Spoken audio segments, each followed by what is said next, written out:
What's going on? It's your boy, C. Leon, back at you with another episode of Street Smarts. And as you know, because of last episode, we're going over Emotional Intelligence 2.0. If you haven't gotten this book, highly recommend it. It's a great read, cut dry, just tips and 4 different categories. They just kind of go over how to, strengthen your interpersonal relationships, or also just learn more about yourself as well.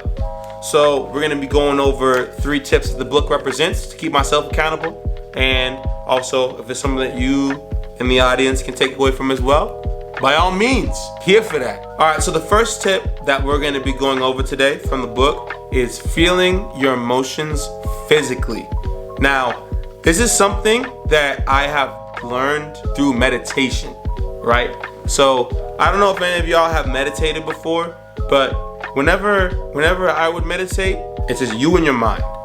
And then what I've realized in those moments is I've been able to understand the difference between myself and my emotions, my needs versus what I truly want. Or sometimes I will be meditating after a stressful day, and I won't even realize that I'm stressed until I meditate. I'll try to center myself and try to feel this peace, but then I have this negative energy, and I'll try to understand, like, why am I even feeling like this?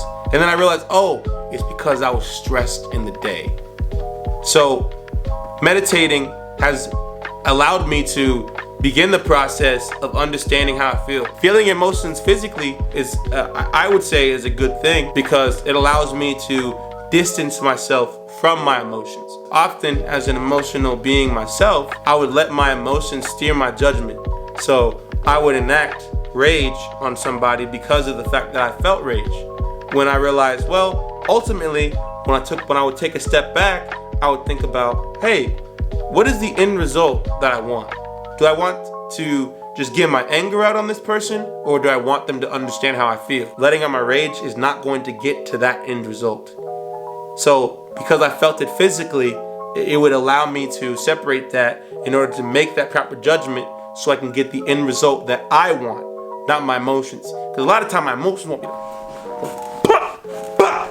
You know that one person that just got a punch in the face, you just want to, you just want to knock them out? Oftentimes, knocking them out is not going to get your point across. It'll just get that right hook, that right cross. All right. That was a dumb joke. And then the next tip that the book goes over is knowing who and what pushes your buttons.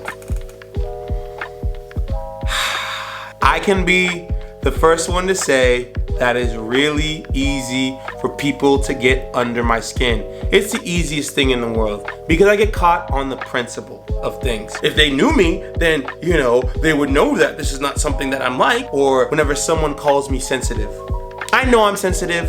I don't like to admit that I am, but I know that I am sensitive. It's just something that I am. It's part of who I am. And whenever people call me sensitive, or whenever they say my feelings are hurt, it bothers me.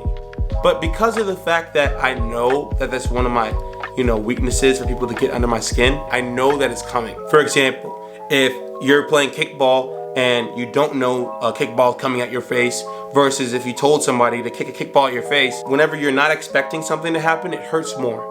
With human emotions and human interactions, it's the same exact way. When we know something is coming, we're already prepared for the blow. So if you are aware of the people that push your buttons, or the things that people can say to push your buttons, and you're aware about these situations to get us into our feelings, it's easier for us to prepare a counter response to the situation itself. And the last one we're gonna go over is watching yourself like a hawk. So this kind of goes into the territory of meditation, because one of the things they often will talk about in guided meditations is zooming out of a situation, right?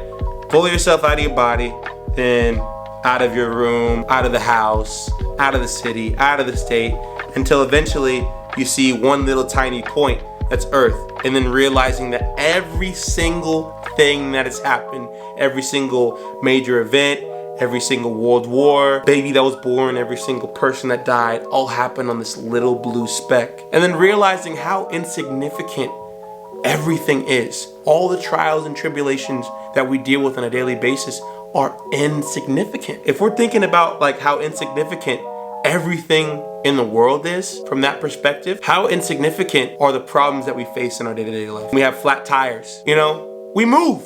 One of the perfect examples that I can give is the wisest man I know, my father. My dad is a very traditional man.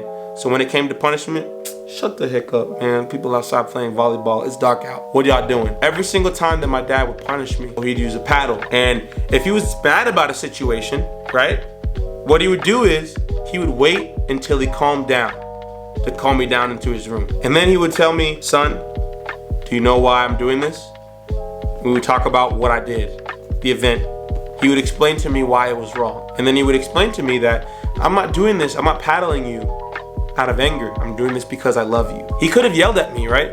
He could have yelled. He'd be like, why did you do that? Why did you hit your brother? Blah, blah, blah, blah. But I'm missing the point. It's better to reason with somebody to get your point across, because ultimately what matters is the end result. What do we want at the end? That's the important thing. And in that moment, what my dad wanted to do was teach me a lesson. He put his anger aside, and if he was angry, he'd wait for himself to calm down, look at his emotions as a hawk, think through the situation, figure out what he really was trying to accomplish, and then address the situation. And so hopefully there was something that you all took away from this video. I'm gonna call it there. It's been your boy, C. Leone, and I will see you next time. A deal in time, I'm always worried to say I can't relax until the anchor's away.